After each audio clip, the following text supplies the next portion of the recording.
Bismillahirrahmanirrahim. Assalamualaikum warahmatullahi wabarakatuh. First of all, let us thanks to Allah Subhanahu wa Ta'ala because of His blessing we all can gather on this afternoon. Salat and prayer we will say to our great Prophet Muhammad Sallallahu Alaihi Wasallam, his family, his friend, and all of his followers. Today we are can explain about material pengelolaan bahan kimia. Next, please. We are from group 2 and 8. The first is Ahmad Fakhri and Rika Reviana, Dia Nur Fadila, and I am Awaluddin. Next, please. About bahan kimia ramah lingkungan untuk setiap laboratorium can explain by Rika Reviana. To Rika, it's your time. Okay, thank you to Awal. I will explain about bahan kimia ramah lingkungan untuk setiap laboratorium. Bahan kimia ramah lingkungan atau biasa disebut dengan green chemistry merupakan suatu konsep teknologi kimia inovatif dalam mengurangi atau menghilangkan penggunaan atau timbulnya bahan kimia berbahaya dalam desain, pembuatan, dan penggunaan produk kimia. Bahaya bahan kimia yang dimaksudkan dalam konsep green chemistry ini meliputi berbagai ancaman terhadap kesehatan manusia dan lingkungan. Selain itu, green chemistry juga menggunakan bahan yang bijak, aman, ramah lingkungan, hemat, dan optimal dalam penggunaannya. Next. Nah, dalam membangun green chemistry ini, kita harus mengetahui bagaimana cara menerapkannya. Nah, berikut ini merupakan 12 prinsip kimia hijau atau green chemistry yang diusulkan oleh Anastas dan Warner. Yang pertama itu mencegah timbulnya limbah dalam proses praktikum. Dalam hal ini tentu lebih baik mencegah daripada menanggulangi atau membersihkan limbah yang timbul setelah proses praktikum. Karena kita sendiri juga tahu biaya untuk menanggulangi limbah tersebut sangat besar. Yang kedua itu mendesain produk bahan kimia yang aman.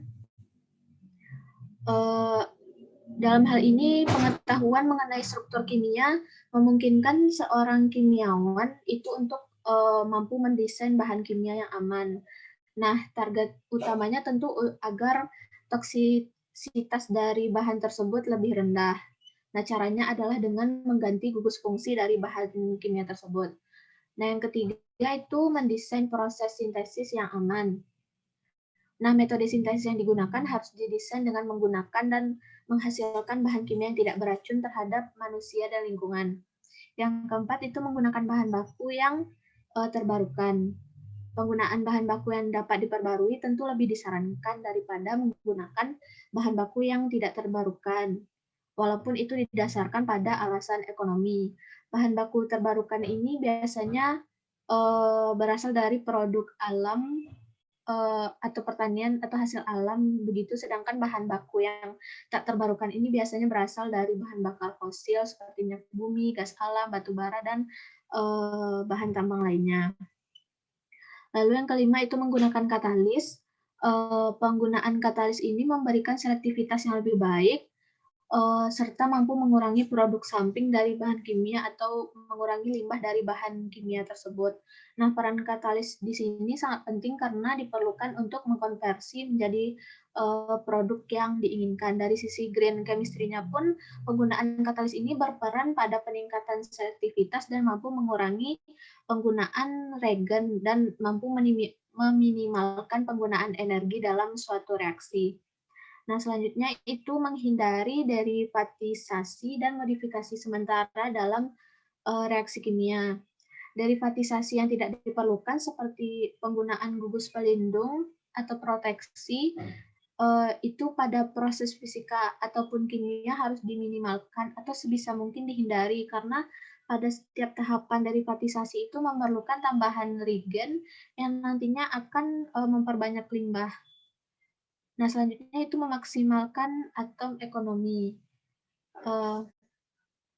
Dalam hal ini, metode sintesis yang digunakan itu harus didesain untuk meningkatkan proporsi produk yang diinginkan dibandingkan dengan bahan dasar. Nah, konsep atom ekonomi ini mengevaluasi sistem terdahulu yang hanya melihat rendaman hasil sebagai parameter untuk menentukan suatu reaksi itu efektif dan efisien apa tidak gitu, tanpa melihat seberapa besar limbah yang dihasilkan. Jadi atom ekonomi di sini digunakan untuk menilai proporsi produk dari segi bahannya sampai kepada limbah-limbah yang akan dihasilkan dari bahan kimia tersebut. Nah, selanjutnya itu menggunakan pelarut yang aman. Penggunaan bahan kimia seperti pelarut atau bahan kimia tambahan yang lain itu harus dihindari penggunaannya. Apabila terpaksa harus digunakan, maka harus digunakan seminimal mungkin. Penggunaan yang berlebih tentu akan mengakibatkan polusi yang akan mencemari lingkungan dan juga akan menambah limbah yang dihasilkan. Nah, selanjutnya itu meningkatkan efisiensi energi dalam reaksi. Nah, energi yang digunakan dalam suatu proses kimia harus mempertimbangkan efek terhadap lingkungan dan aspek ekonomi. Jika dimungkinkan, reaksi kimia dilakukan dalam suhu ruang dan menggunakan tekanan, agar limbah-limbah yang dihasilkan pun dan juga polusi yang dihasilkan tidak merusak lingkungan. Selanjutnya, mendesain bahan kimia yang mudah terdegradasi. Bahan kimia harus didesain dengan mempertimbangkan aspek lingkungan tentu saja. Oleh karena itu, suatu bahan kimia harus mudah terdegradasi dan tidak terakumulasi di lingkungan, seperti sintesis biodegradable plastik, biodegradable polimer, serta bahan kimia lainnya yang tentunya aman bagi lingkungan. Lalu selanjutnya, penggunaan metode analisis secara langsung untuk mengurangi polusi. Metode analisis yang dilakukan di sini secara real time dapat mengurangi pembentukan produk samping yang tidak diinginkan seperti limbah berlebih dan sebagainya. Nah, ruang lingkup ini berfokus pada pengembangan metode dan teknologi analisis yang dapat mengurangi bahan kimia yang berbahaya dalam prosesnya. Yang terakhir itu meminimalisasi potensi kecelakaan. Dalam hal ini bahan kimia digunakan dalam reaksi kimia harus dipilih sedemikian rupa sehingga potensi kecelakaan yang dapat mengakibatkan masuknya bahan kimia ke lingkungan seperti ledakan dan api atau kebakaran dan segala macamnya itu dapat dihindari, karena kita tahu bahwa harga bahan kimia itu sangat mahal dan dampak yang ditimbulkan sangat luas terhadap lingkungan dan kehidupan manusia. Untuk itu penggunaan bahan kimia harusnya itu secara bijaksana sehingga tidak menimbulkan dampak negatif yang akan berdampak besar bagi lingkungan dan kehidupan manusia. Next.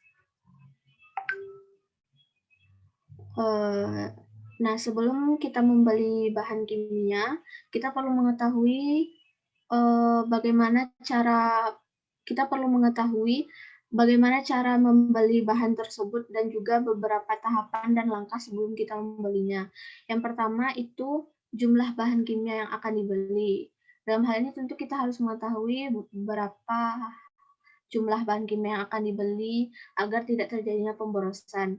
Yang kedua itu jenis atau karakteristik bahan kimia yang akan dibeli agar dapat mempertimbangkan potensi bahaya dan limbahnya dari bahan kimia yang akan dibeli tadi.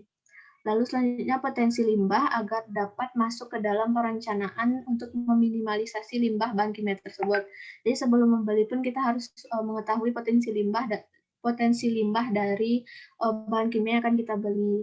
Lalu waktu pengiriman bahan kimia. Dalam hal ini tentu kita harus tahu waktu pengiriman bahan kimia tersebut, karena dalam pembeliannya pun tidak semudah membeli bahan-bahan lainnya gitu. Jadi waktu pengiriman bahan kimia ini harus selalu diperhitungkan agar tidak terjadinya delay antara pembelian dan juga praktikum yang akan dilaksanakan di dalam laboratorium tersebut. Lalu selanjutnya itu membuat rancangan SOP prosedur perencanaan dalam pembelian bahan kimia. Next. Nah, selanjutnya itu rancangan SOP prosedur perencanaan dalam pembelian bahan kimia. Nah, ini ditujukan agar pada saat pengelola laboratorium menetapkan untuk membeli bahan kimia, itu maka diharapkan segala hal yang berhubungan dengan ancaman bahaya yang bisa ditimbulkan serta kerusakan lingkungan sudah dimasukkan sebagai salah satu pertimbangan sebelum membeli bahan kimia. Nah,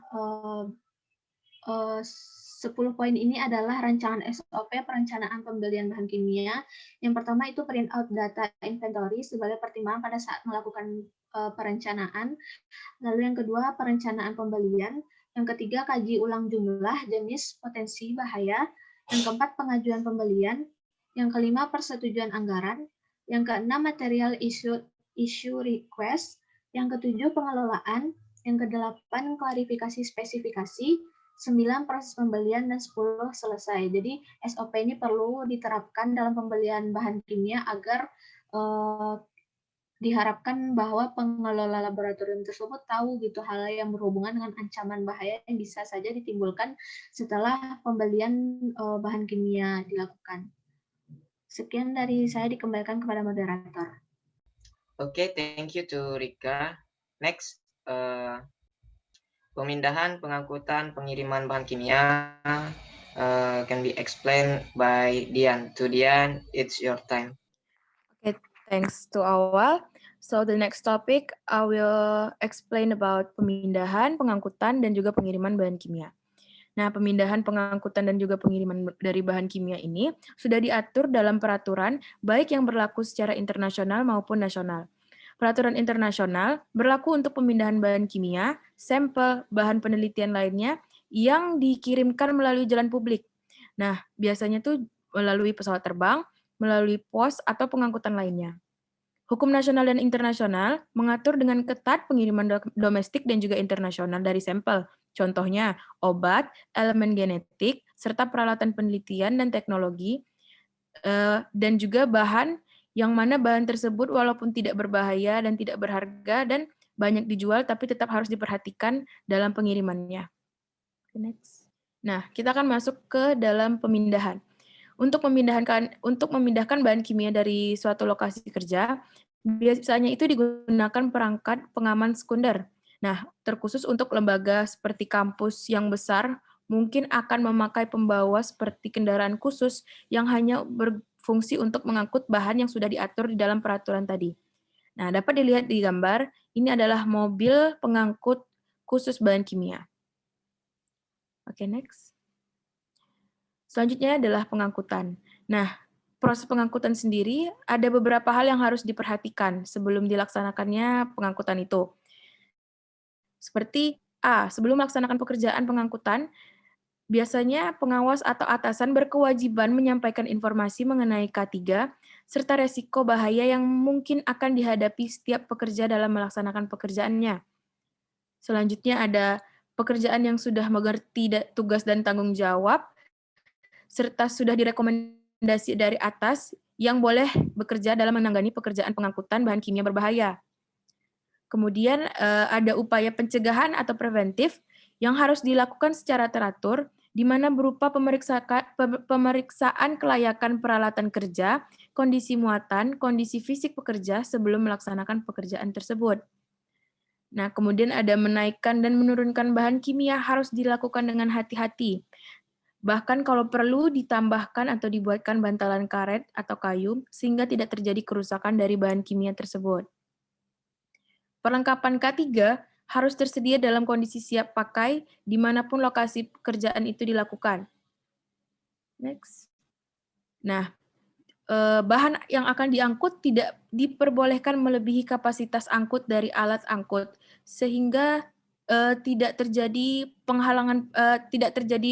halangan pandangan oleh barang terhadap si pengemudi. Kemudian pengemudi harus mengikuti peraturan lalu lintas yang ada dan selalu hati-hati dan waspada. Jika perlu hindari tindakan tidak aman dan tetap didisiplin dalam mengemudi kendaraan. Jika kontak dengan bahan kimia, segera lakukan pertolongan pertama pada korban dengan benar. Hubungi dokter atau tim medis untuk penanganan selanjutnya. Yang terakhir ada tanda labeling peringatan berbahaya berupa tulisan, kode, sesuai dengan risiko yang ada dan harus terpasang dengan jelas di depan muatan, di samping kiri, kanan, dan juga belakang muatan. Oke. I think that's all for me. Dikembalikan kepada Awa. Oke, thank you to Dian. Next itu about pengiriman, about inventaris dan pelacakan bahan kimia. can be explained by Ahmad Fakhri. To Ahmad Fakhri, it's your time. Right, Awal, thanks for the kesempatannya. Baik, yang pertama saya akan mencoba untuk menjelaskan mengenai pengiriman. Nah, untuk pengiriman itu sendiri pada bahan kimia, bahan biologis, dan radioaktif, pengiriman domestik atau internasional sangat diatur untuk pengirimannya, yang mana diatur oleh International Air Transport Association atau IATA atau Asosiasi Transportasi Udara Internasional. Individu yang mempunyai sertifikat IATA harus melakukan inspeksi pengemasan, pengajian, administrasi, dan penandatangani dokumen pengiriman. Seperti pada gambar yang merupakan seperti pengangkatan kargo oleh pesawat kargo. Next, yang kedua itu inventaris dan pelacakan bahan kimia. Inventaris adalah catatan yang biasanya dalam bentuk basis data bahan kimia dalam laboratorium dan informasi penting tentang pengelolaan yang tepat. Inventaris yang dikelola dengan baik meliputi bahan kimia yang didapat dari sumber komersial dan yang dibuat di laboratorium. Juga lokasi penyimpanan untuk setiap wadah masing-masing bahan kimia, di mana inventaris membantu dalam pemesanan, penyimpanan, penanganan, dan pembuangan bahan kimia, yang serta tentunya perencanaan darurat. Laporan hasil inventaris bahan kimia di laboratorium digunakan sebagai data acuan ketika ada pihak lain yang memerlukan bahan kimia tertentu untuk kegiatan penelitian, sehingga dapat diketahui ada atau tidaknya bahan kimia yang dimaksud oleh pemesan. Next. Nah, inventaris adalah catatan yang biasanya dalam bentuk basis data bahan kimia dalam laboratorium dan informasi penting tentang pengelolaan yang tepat. Inventaris yang dikelola dengan baik meliputi bahan kimia yang didapat dari sumber komersial dan yang dibuat di laboratorium, juga lokasi penyimpanan untuk setiap wadah masing-masing bahan kimia. Inventaris membantu dalam pemesanan, penyimpanan, penanganan, dan pembuangan bahan kimia, juga perencanaan darurat. Yang dapat kita lihat seperti pada lampiran 5 itu laporan inventaris alat laboratorium kimia anorganik, yang mana dijabarkan dengan jelas mengenai nama alat, spesifikasi, tahun pembuatannya, jumlahnya, yang mana sertai dengan satuannya. Next. Penyimpanan bahan kimia mungkin akan dilanjutkan oleh presentasi selanjutnya. Mungkin dikembalikan kepada moderator. Terima kasih. Oke, thank you to Ahmad Fakhri. Di sini kita akan membahas tentang penyimpanan bahan kimia. Khususnya dalam menyimpan bahan kimia itu kita untuk masing-masing bahan kimia, dan kita kembalikan bahan kimia itu ke tempat itu setelah kita gunakan gitu. Dalam menyimpan bahan kimia itu kita menggunakan lemari atau rak khusus, di mana kita akan menyimpan peralatan-peralatan dan bahan itu di lemari dan rak khusus tersebut gitu. Dan untuk selanjutnya itu dalam rak itu kita amankan rak dan unit penyimpanan lainnya gitu. Pastikan rak memiliki bibir pembatas di bagian depan agar wadah tidak terjatuh. Idealnya tempat wadah cairan pada baki logam atau plastik yang bisa menampung cairan jika wadah rusak gitu. Tindakan pencegahan ini utamanya penting di kawasan yang rawan gempa bumi atau kondisinya ekstrim gitu. Hindari menyimpan bahan kimia di atas bangku kecuali bahan kimia yang sedang digunakan. Hindari juga menyimpan bahan dan peralatan di atas lemari. Jika terdapat sprinkler, jaga jarak bebas minimal 18 inci dari kepala sprinkler. Oke, next please. Oke, selanjutnya itu jangan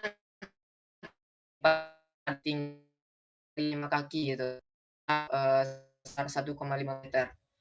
Dan juga kita harus menyimpan bahan berat di atas bagian lemari tersebut. Jaga pintu bawah meja atau bangku tersebut area peralatan keadaan penyimpanan.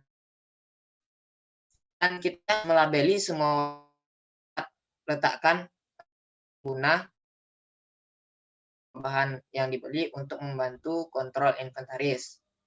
Dan juga kita harus menghindari menyimpan bahan kimia pada tudung asap kimia, kecuali bahan kimia yang sedang digunakan gitu. Dan juga untuk menyimpan racun atau racun asiri atau mudah menguap atau bahan kimia pewangi pada lemari berventilasi. Jika bahan kimia tidak memerlukan lemari berventilasi, simpan dalam lemari yang bisa ditutup atau rak yang memiliki bibir pembatas di bagian depan. Oke, next. Selanjutnya mungkin itu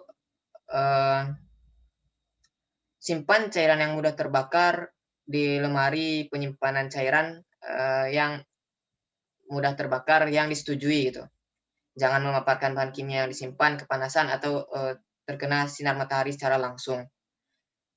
Simpan juga bahan kimia dalam kelompok-kelompok bahan yang sesuai secara terpisah yang disortir berdasarkan abjad.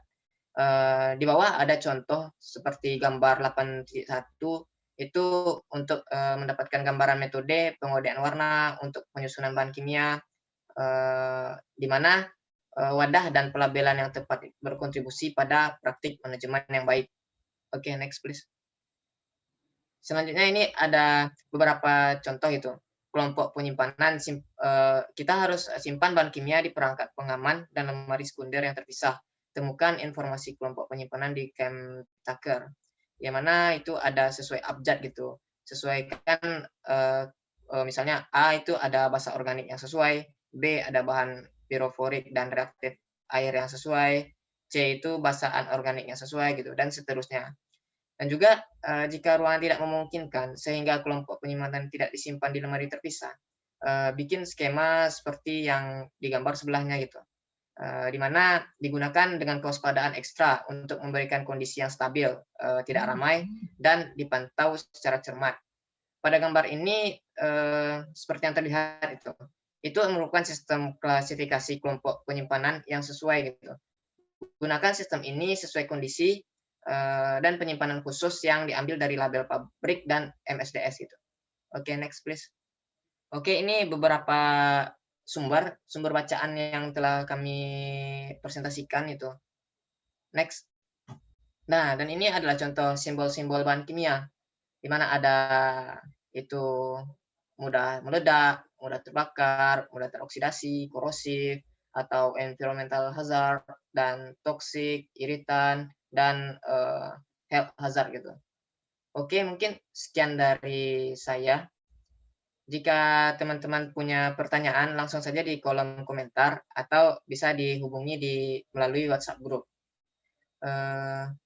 Saya tutup dengan wabillahi taufik wal hidayah. Wassalamualaikum warahmatullahi wabarakatuh. Dadah. Jangan lupa like, comment, and subscribe. Thank you.